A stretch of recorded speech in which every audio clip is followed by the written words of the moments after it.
Hello everyone, welcome to Harsha Lectures. In this lecture, I am going to explain you about max consecutive ones.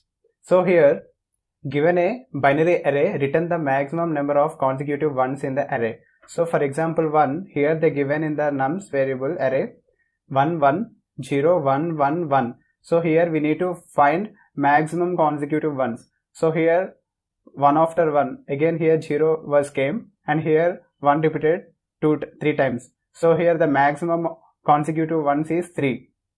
So coming to example 2, here they given nums equal to in this array 1 0 1 1 0 1. So here 1 repeated only 2 times. So here the max consecutive ones is 2. So here are the constraints 1 less than or equal to nums dot length less than or equal to 10 power 5, and here is the another constraint given. So here this is a very good question. So I will explain you by applying some logic. So here first what we need to do, first we need to take two variables, int count equal to 0 and result equal to 0. For that two variables I am initializing the value 0, and here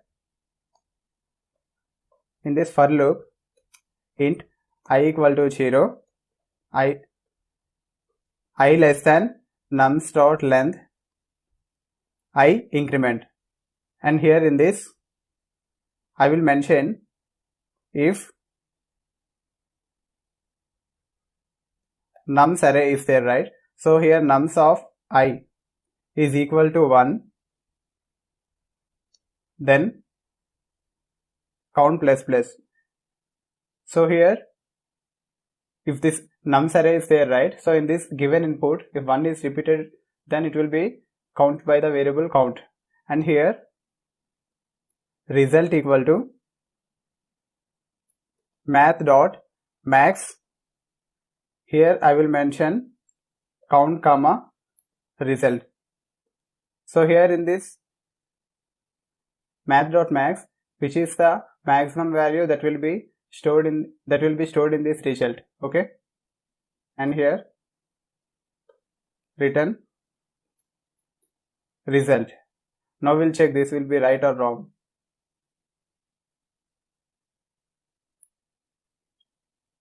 Sorry, some mistake was happened here. Yeah, here else what we need to give,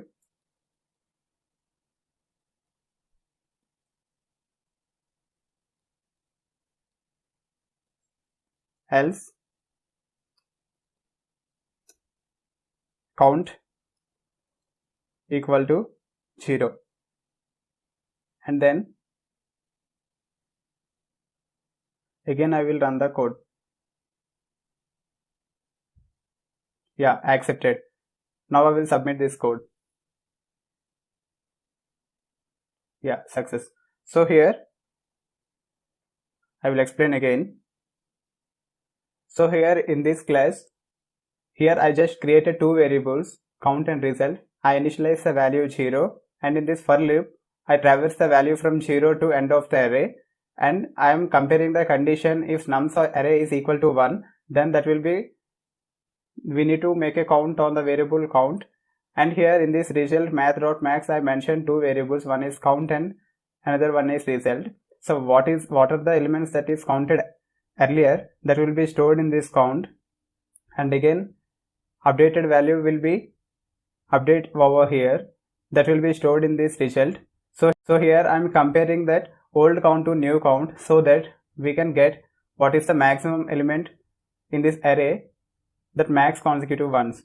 So here I am returning the variable result so that we can easily find out max consecutive ones. So if you have, this is the logic behind it. If you have any queries, you can mention your doubts in commentary section. Thank you. Please do like and subscribe for more videos. Thank you.